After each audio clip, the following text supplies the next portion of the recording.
Dr. Temple Grandin of Fort Collins, Colorado, who is a national speaker, a best-selling author, professor of animal science at Colorado State University, and an outspoken advocate for neurodivergent and those on the autism spectrum. She was an Ashoka Fellow. She's also named to the Time 100 list of the 100 most influential people in the world in the heroes category. She's also received a number of honorary degrees from universities around the world, including McGill University in Canada, the Swedish University of Agricultural Science, Carnegie Mellon University, and Emory University.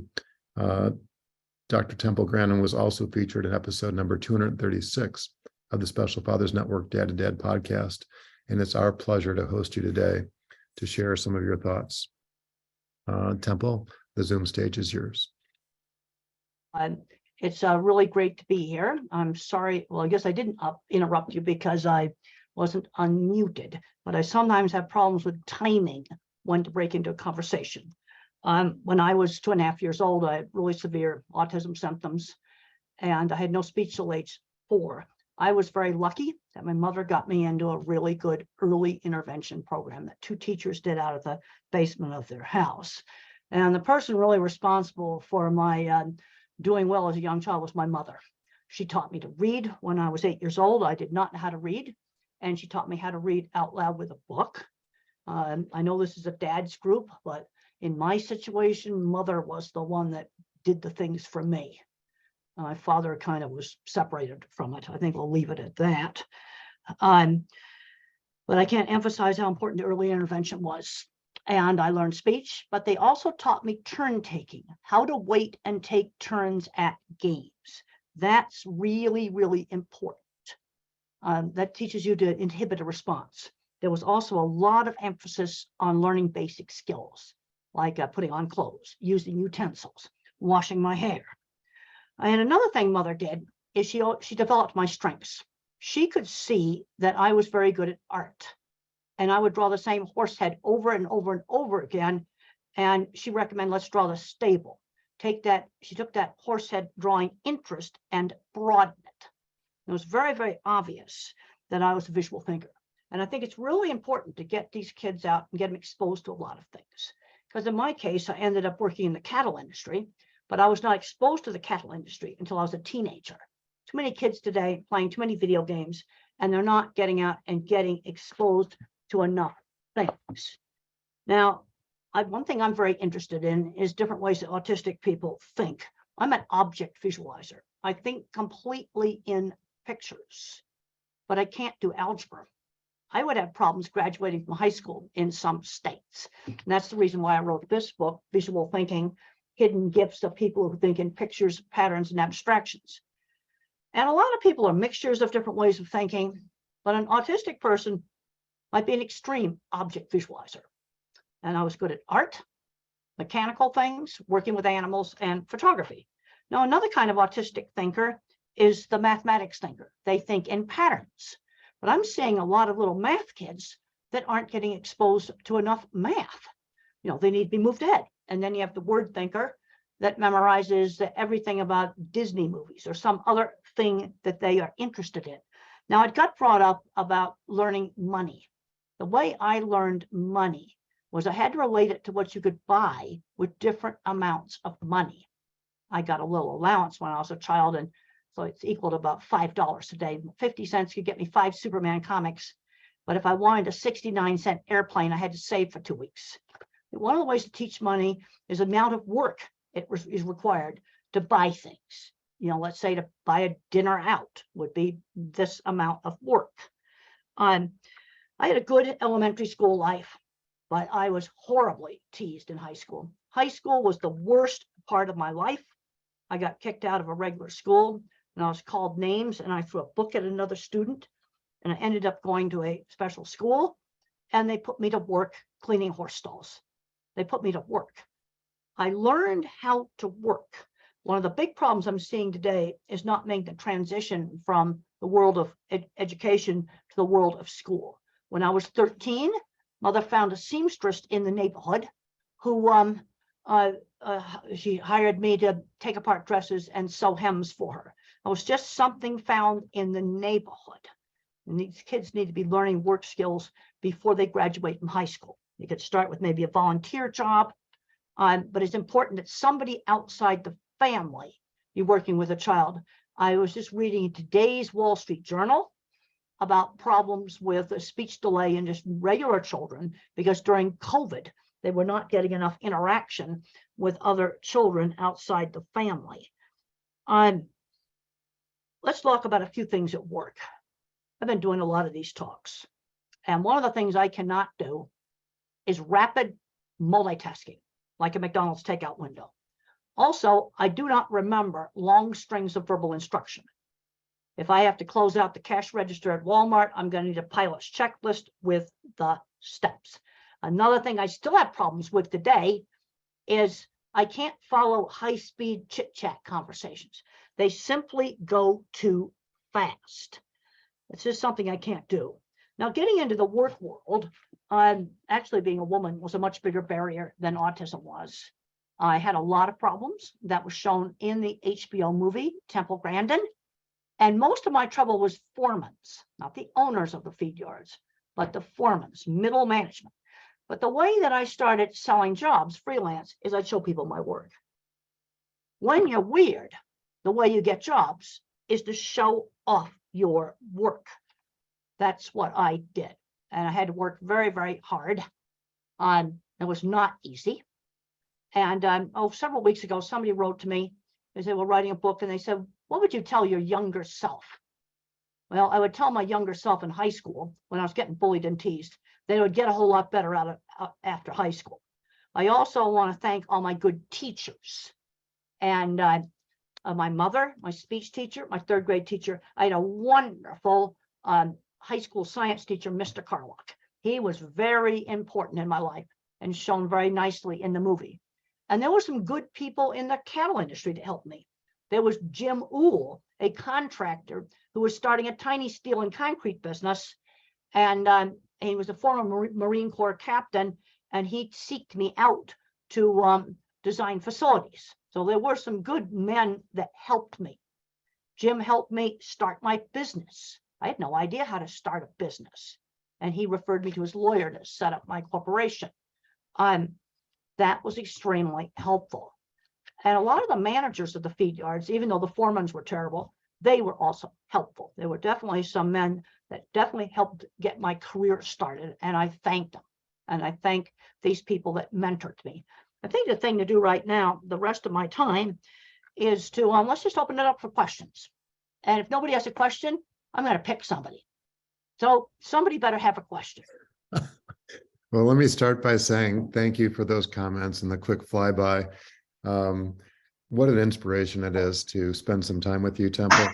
And for those that have not watched the movie Temple Grandin by Claire Danes, who was an Academy Award winner as a result, it's an amazing movie, worth watching again and again.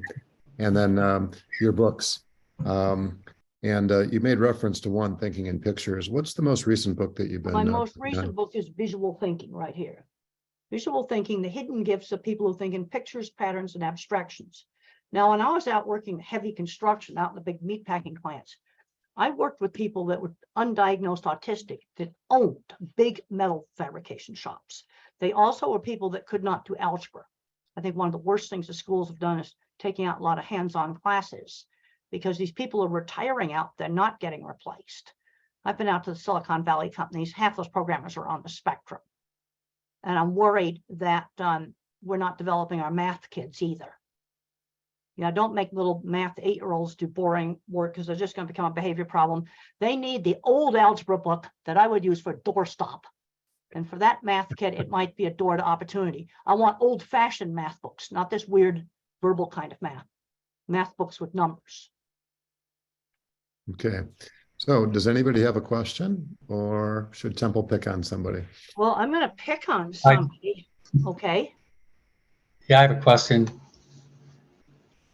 Can you hear me? Yes, I can hear you. Yeah, just my fine. name's Lyle Leakey. I live in Carmel, Indiana, and Caroline's right here. She's my daughter. She's 27 with Down syndrome. But I've noticed in the last 10 years, roughly, the statistics keep coming down to 1 in 65 kids has autism and all this. And so where we live, luckily there's a vibrant community of support and organizations, but I asked my friends what they think causes it. And my one friend has 2 kids and he thinks it's a combination of the environment, food, technology, things.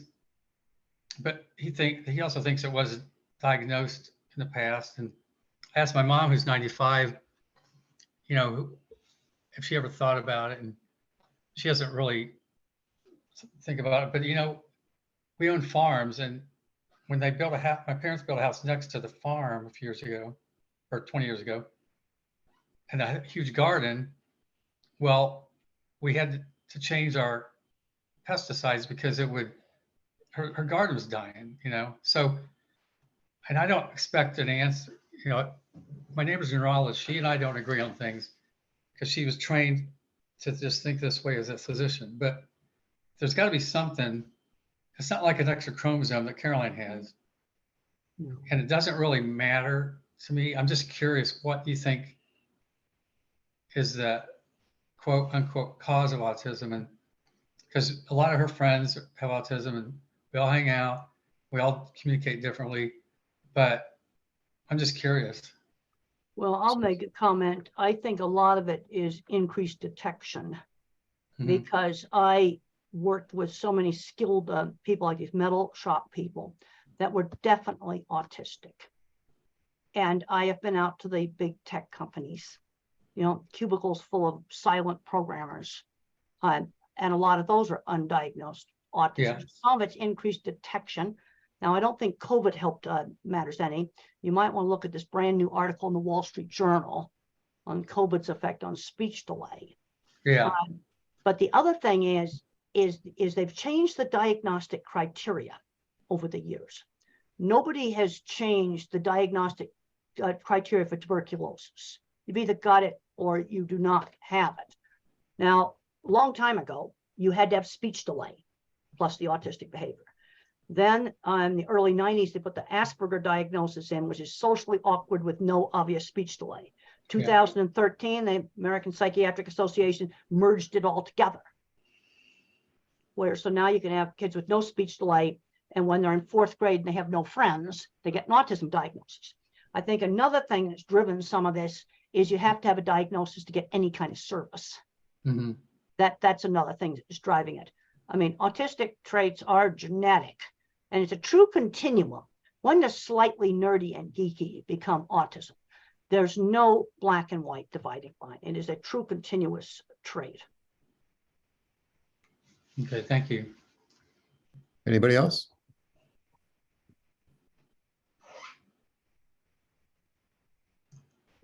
I have another question if nobody else does. Okay. So where we live, there's IU Health has a Riley Children's Hospital, which is well known. And then an hour and a half from here is Cincinnati Children's Hospital. Well, there's such a backup to get an appointment at Riley to have your child diagnosed that they're going to Cincinnati now. So I asked Caroline's doctor, he's a psychiatrist and a neurologist, and he goes, I'm going to keep working. He's like 70 because they don't have enough people come out of med school that want to go into this niche. Yep. And so the office building where I rent an office, we have 4 therapists, and it's just a 2-level building, not even big, that just popped up over the past year that they now are getting fed people to help diagnose. It's just, I guess, not enough professionals to help even diagnose, let alone then treat. So. I'm sorry. Okay, sorry. No. I've gone into some of the low-income areas. I'm seeing families that have a 3-year-old that's not talking, waiting 2 years, 3 years for diagnosis. The problem is you've got a kid who's not talking, and you need to start doing something. And you maybe need to recruit some people in the community. I have another book called The Way I See It. You need to start working with this child. Don't let them veg out on electronics. Start playing turn-taking games with them. Start interacting with them. What I've found is some teachers have the ability to work with these kids and some don't. They know just how hard to push to get the kid going. And the worst thing you can do is do nothing. They need to start working with the kid.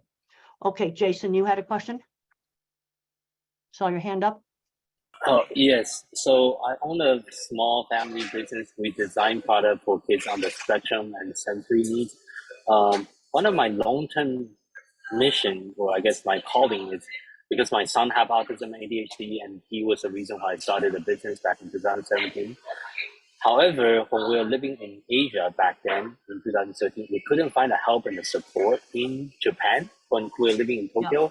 So one thing I really want to do with my business is I want to bring awareness and like bring services and products and all the things back into Asian countries. That's my long-term vision and my passion. But I kind of feel a little bit frustrated last time I was in Japan.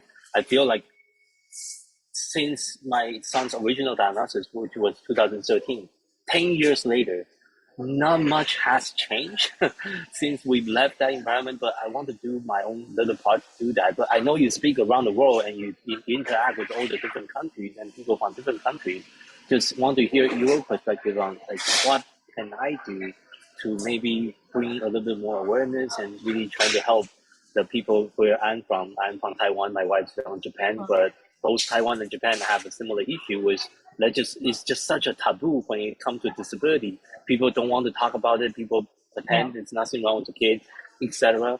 And I really want to figure out like a way that I can contribute back to because that. the worst thing you could do with these kids is keep them too locked up in the house. They need to get out and doing things. Also, the diagnosis is not precise.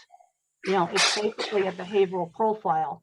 So I tell the people that can't get services with a 3-year-old, you've already got a diagnosis. No speech, rule out deafness, make sure he's not deaf, rule out cleft palate or something like that.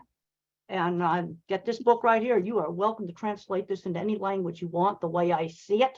A lot of little short chapters. You want to translate it into your language, you go right ahead and do it.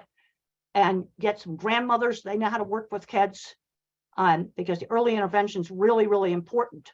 I mean, there's nothing else you can do. Now, I want to get a couple of other questions. Sigarder, I'm not sure how to pronounce that. Sorry. Had his hand up. Sticky. Yeah. I just want to thank you and emphasize on the money part for the kids with disabilities is understanding money is much more important than math for many of them because it's such important aspect of life. If we want them to be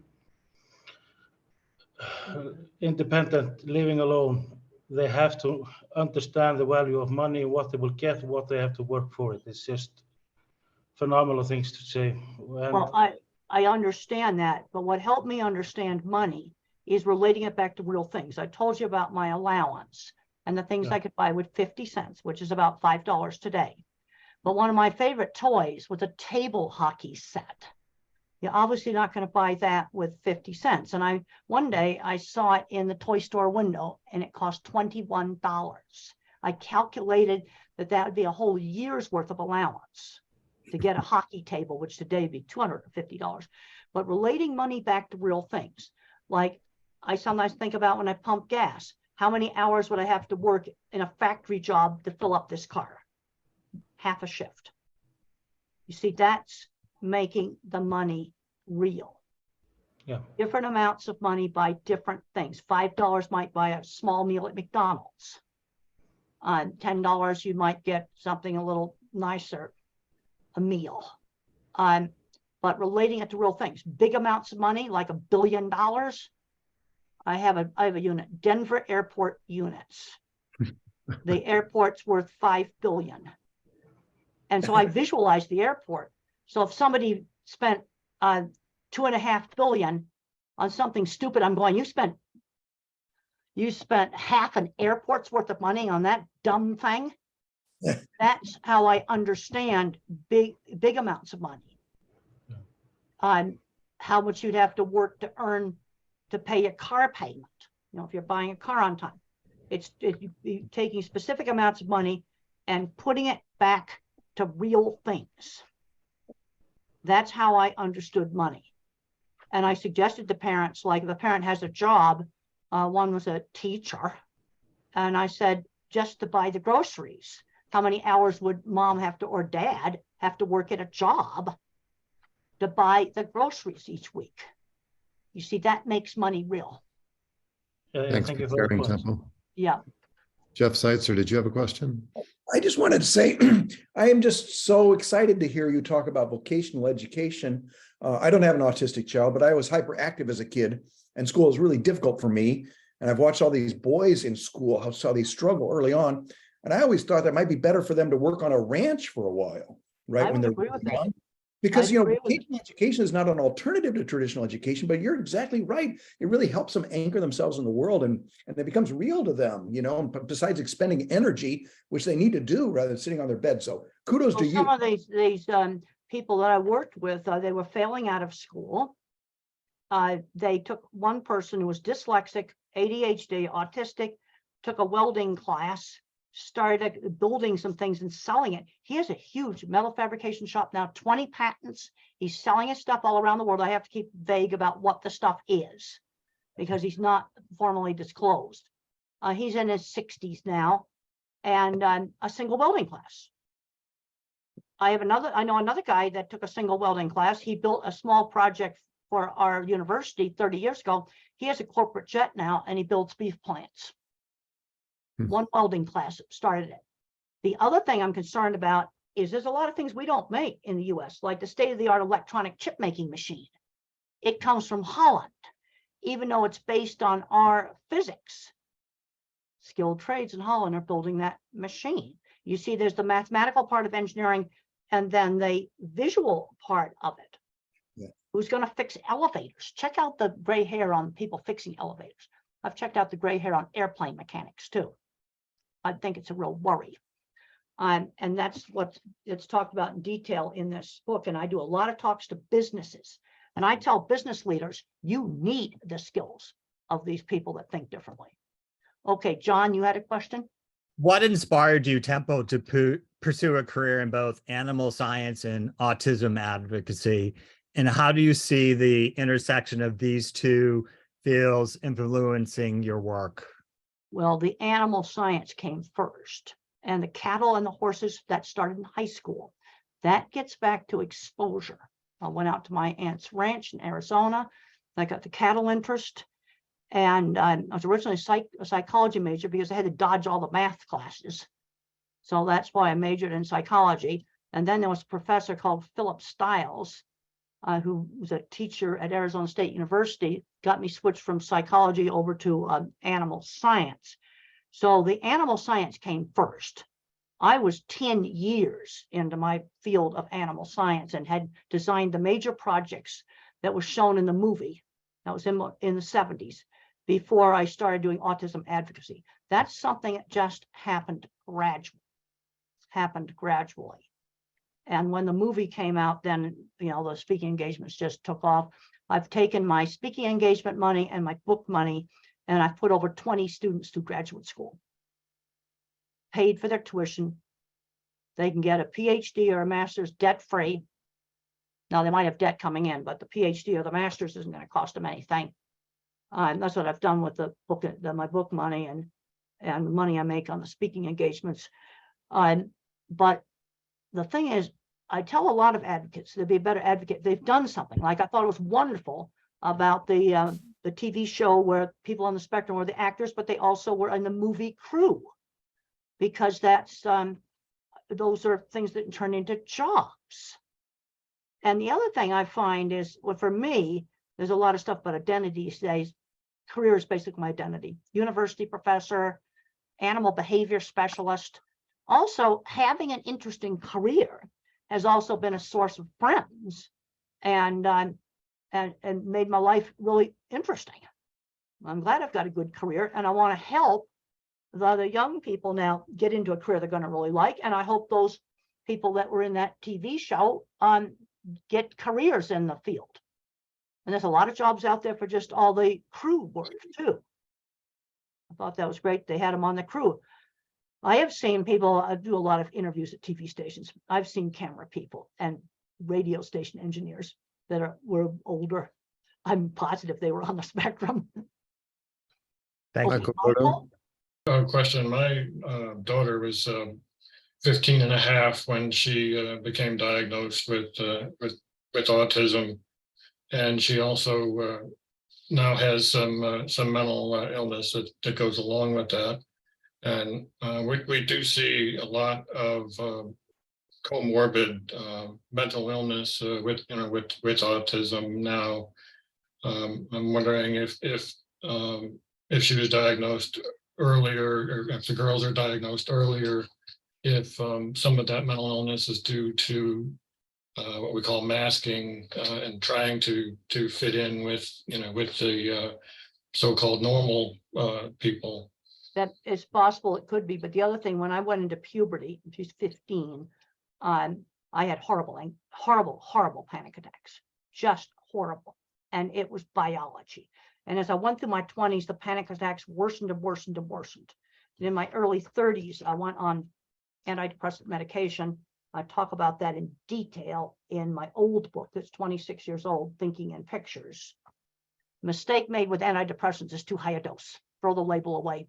Starter dose or lower on something like Prozac, Lexapro, or one of those drugs. Yes, there'll be some things that masking, like if I try to follow fast chit chat conversations in noisy restaurants, yeah, that would be really tiring. But my problem was just innate anxiety. And when I went on the medication, it was like, oh, I'm a believer in biochemistry. In fact, that's the title of the chapter. I have been on that drug for 40 years. I was just in the doctor yesterday and got all the prescriptions renewed. I don't know what would happen to me. I had colitis.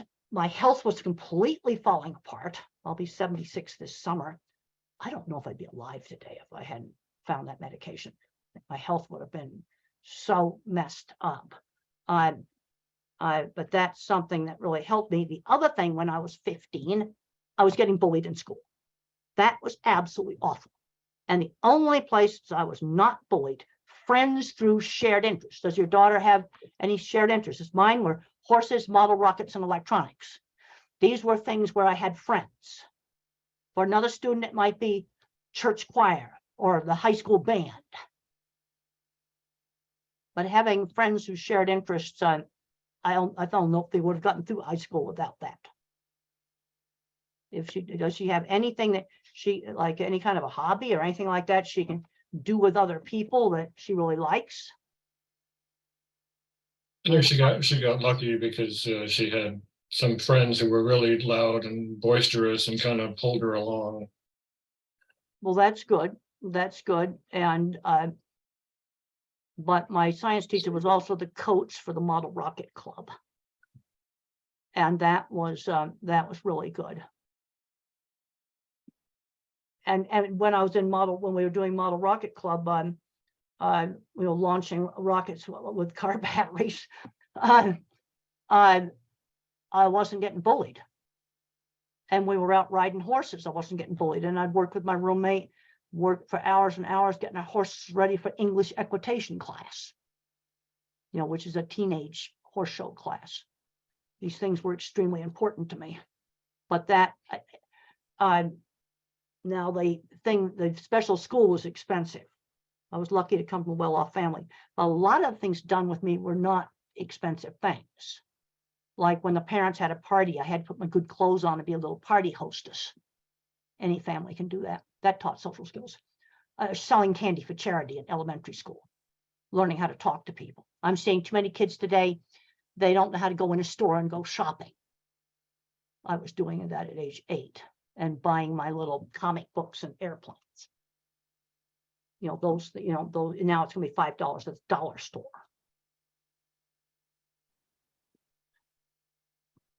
Okay, well, I don't see any more hands up.